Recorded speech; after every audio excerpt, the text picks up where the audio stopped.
Hello friends, তো দুপুরে খাওয়া দাওয়া করে রেডি হচ্ছিলাম বাড়ি যাব বলে।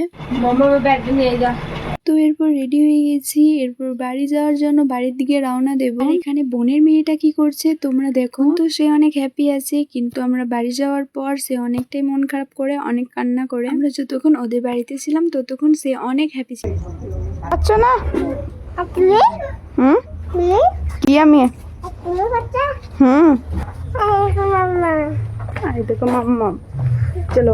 এরপর বোনদের বাড়ি থেকে বেরিয়ে পড়লাম। আর তখন আমি এটাই ভাবছিলাম যে আমি বাড়ি যাওয়ার পথে ও কান্না না করে হলে আমারও মনটা অনেকটাই খারাপ হয়ে যাবে। আর তোমরা এই ভিডিওটা পুরোটাই দেখতে থাকো। আমি যতক্ষণ ওদের বাড়িতে ছিলাম ততক্ষণ আমি ওকে নিয়েই ছিলাম। আর বলতে গেলে ওকে ছাড়া আমারও ভালো লাগে না, কিন্তু কি আর করার, থাকতে হবে। এরপর চলে এসেছি রাস্তায় আর বেরিয়ে পড়বো বাড়ি। তবে এখানে ওকে হাসি মুখে দেখে আমার ভালো লাগছিল অনেক। আর এই জায়গাটায় দেখো তোমরা, ও কেমন করে রেখেছে মুখটা, আমার দিকে তো তাকাচ্ছেই না। আর তখন আমার একটু মন খারাপ লাগছিল ওকে এরকম ভাবে দেখে। আর রাস্তায় আস্তে আস্তে এটাই ভাবছিলাম যে ও বাড়িতে কান্না করছে নাকি। তো আমাদেরকে এখন অনেকটাই যেতে হবে, আর আমরা বাড়ি থেকে বেরিয়েছিলাম 4টার সময়। আর বাড়ি যাওয়ার পথে এদেরকে দেখছিলাম, এরা তো পুরো রাস্তাটাই ঘিরে রেখে দিয়েছিল, বেরোনোর রাস্তা ভালো করে রাখছিল না এরা। এরপর চলে এলাম মানকর বাস স্ট্যান্ড। আর এই স্টেশনটা কে কে চেনো বলবে। আর এখানে একটা কারখানা আছে।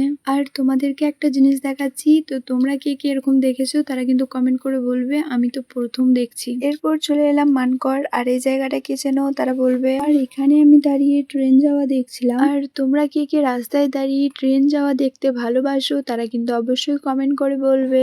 আর এই জায়গার ভিউটা তোমাদেরকে কেমন লাগছে সেটাও সবাই বলবে। গেটটা খুলে দেওয়া হয়েছে, এরপর আমরা বেরিয়ে পড়েছি। আর এই জায়গাটাই আমার অনেক ভয় করছিল যে পড়ে না যায়। এরপর আমি চলে যাচ্ছি মানকর স্টেশন। আর এই মানকর স্টেশনটা আমি অনেক বছর পর এলাম। মানকর এই রাস্তাটায় আমি আসা যাওয়া অনেকবার করেছি, কিন্তু এই স্টেশনে আমি অনেক বছর পর ঢুকলাম। আর এই এতগুলো সিঁড়ি উঠতে আমার পা গুলো অনেক ধরে গিয়েছিল আর অনেক ব্যথাও করছিল।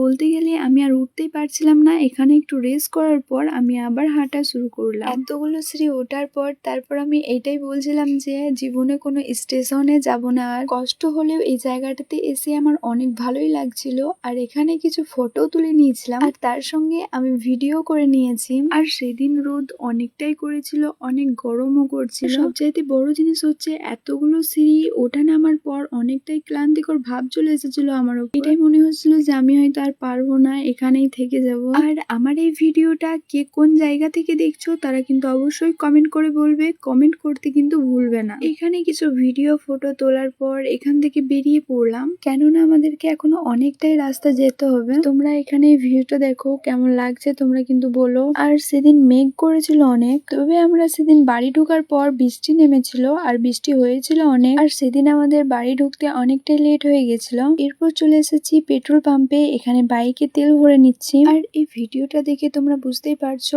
অনেকটাই লেট হয়ে গেছে আমাদের বাড়ি যেতে। বাইকে তেল ভরে নেওয়ার পর এখান থেকে এরপর আমরা বেরিয়ে পড়ছি। আর এই রাস্তাটাতে আমরা অনেকেই যাচ্ছিলাম, কিছু পুলিশ আমাদেরকে এখানে দাঁড়াতে বললো। আর আমি তখন অনেকটাই ভয় পেয়ে গেছিলাম যে এখানে কিছু হয়েছে নাকি। তো ভয় পেয়ে এখানে আমি বাইক থেকে নেমে গেছিলাম। তারপর একটা পুলিশ কাকুকে জিজ্ঞাসা করলাম যে এখানে কি হয়েছে। তখন পুলিশ কাকুটা বললো যে এই রাস্তাটাতে নাকি মমতা দিদি যাবে, ওই জন্য। তো আমরা এখানে কিছুক্ষণ অনেকেই দাঁড়িয়েছিলাম, তারপর পুলিশ কাকু বললো আমাদেরকে চলে যেতে। তো ওখান থেকে আমরা বেরিয়ে পড়লাম, কিন্তু পুলিশ কাকু যখন বললো যে এই রাস্তাটাতে মমতা দিদি যাবে তখন আমার দেখার ইচ্ছাটা অনেকটাই হয়েছিল। আর রাস্তায় আস্তে আস্তে এটা ভাবছিলাম যে যদি একটু মমতা দিদিকে দেখতে পেতাম। এরপর আবার আমাদেরকে এখানে হাইওয়েতে দাঁড়াতে বললো। এখানেও আমরা কিছুক্ষণ দাঁড়িয়েছিলাম, তারপর দেখি একে একে গাড়িগুলো সব আসছে। তোমাদেরকেও দেখাচ্ছি, তোমরাও দেখো একটু। এখানে তো অনেকগুলোই গাড়ি গিয়েছিল, কিন্তু এটা জানি না কোন গাড়িতে ছিল মমতা দিদি। আর এখানে এই গাড়িগুলো অনেক স্পিডে আসছিল। তো তোমাদেরকে এই জায়গাটা কেমন লাগছে তোমরা কিন্তু অবশ্যই কমেন্ট করে বলবে। তো এখানেও আমরা অনেকেই দাঁড়িয়েছিলাম। তো আমরা সবাই এরপর এখান থেকে বেরিয়ে পড়ছি। তবে আমাদের বাড়ি যেতে অনেকটাই লেট হয়ে গেছে, কিন্তু এখানের আবহাওয়া আমাকে অনেক ভালো লাগছিল। আর এই জায়গাটা তোমাদেরকে কেমন লাগছে তোমরা কিন্তু অবশ্যই বলবে।